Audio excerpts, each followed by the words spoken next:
Welcome to the Knowledge Dojo, a place to train the mind, explore the past, and understand the world. Let's begin. When we imagine ancient Egypt, we tend to picture grand monuments, pyramids, temples, golden masks. But the story of Egypt wasn't built by kings. It was built by ordinary people, farmers, scribes, craftsmen, families who woke up, worked, worried, hoped, and celebrated, much like we do. So what did an ordinary day actually look like? Let's step into that world, quietly, without judgment, and experience a full day in the life of an ancient Egyptian. Your day begins not with an alarm, but with the first light spilling over the Nile. Sunrise wasn't just a time marker, it symbolised Ra winning his nightly battle and returning order to the world. So waking early wasn't optional, it was participation in cosmic stability. Homes were made of mud brick, simple, functional, built to stay cool in the summer and warm in the winter.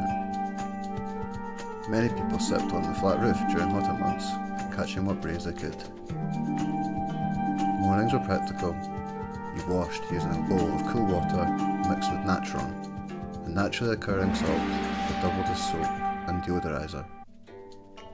Then came linen clothing, light, breathable, and remarkably efficient against the heat. What's fascinating is how recognisable this moment is.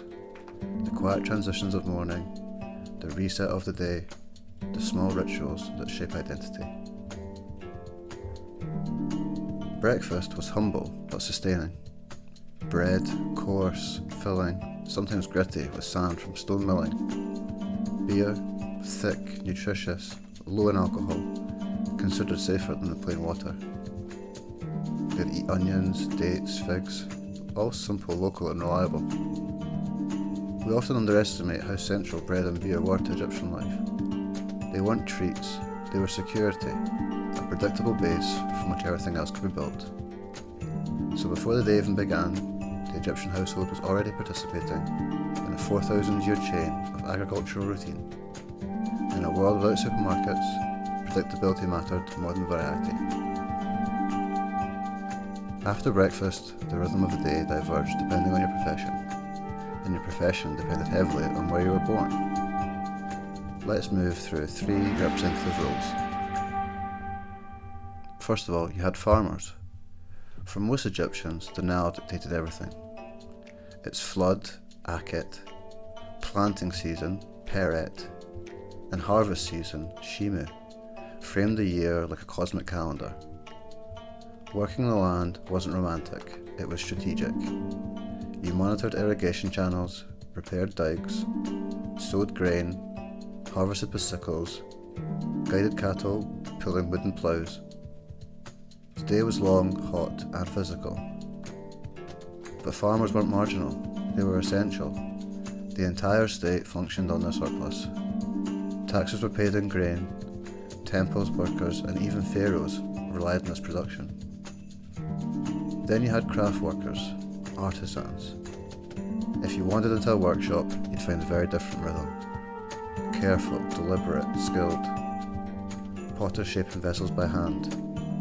Carpenters producing furniture with simple but precise tools. Jewellers working gold and semi-precious stones. Stonecutters carving statues or tomb reliefs with remarkable practice. It wasn't art as we think of it, it was identity. Egyptian aesthetics were more consistent for centuries because crafts were highly regulated, formalised and tied to religious meaning.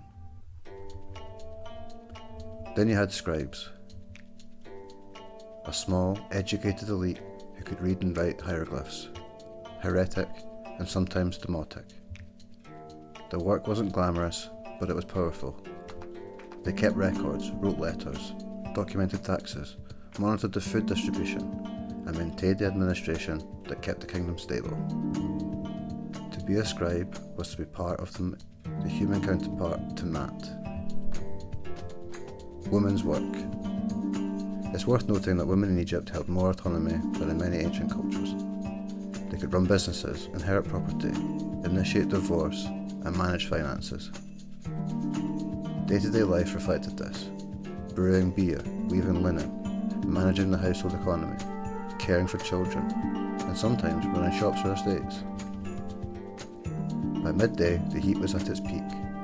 Work paused, shade became necessity, not a luxury. Lunch was usually a warm stew, lentils, chickpeas, vegetables, served with more bread. Fish from the Nile was common, meat was less so, usually reserved for festivals or wealthier households. Markets were lively, sellers calling out prices, the smell of cooked fish, baskets of vegetables, pottery for sale, animals moving through the crowd. Life didn't stop for the heat, it adapted to it. Religion in ancient Egypt wasn't a distinct activity, it was integrated into daily experience. Household shrines were common, people offered bread, beer, incense, flowers, whatever they had. Amulets protected against sickness, accidents, misfortune. Each deity served a role. Hathor for joy, Bastet for the home, Taweret for childbirth, Anubis for protection during dangerous tasks. In temples, priests perform rituals multiple times a day, not to appease the gods, but to maintain the universe's balance. Religion wasn't about faith, it was about responsibility. The Egyptians believed that continuity required action. Order existed because people upheld it. Despite the formality of their religion and the demands of work, Egyptians did value leisure. Board games like Senet were played everywhere, a mix of strategy and fate that reflected their worldview.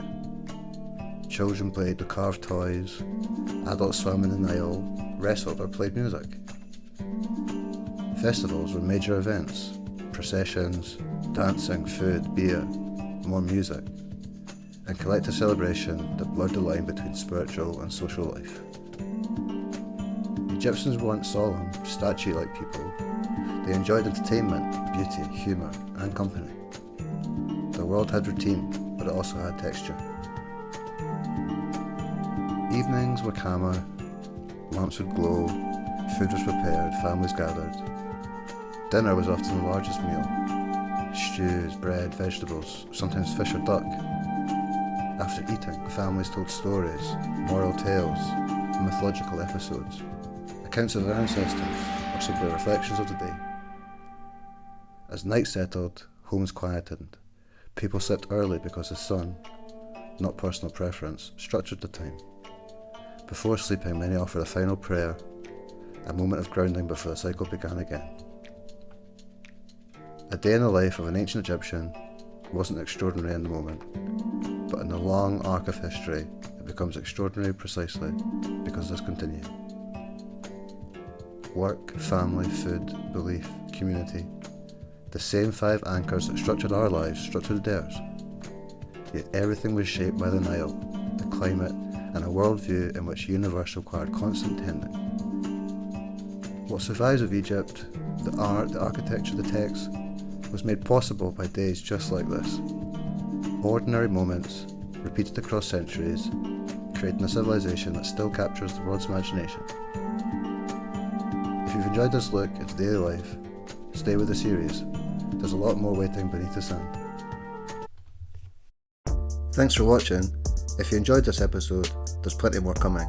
New stories, deeper analysis, and a continuing look into the lives and ideas of the world.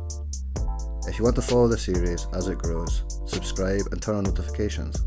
It helps the channel and it ensures you don't miss the next chapter. Until then, thanks again for being here, and I'll see you in the next one.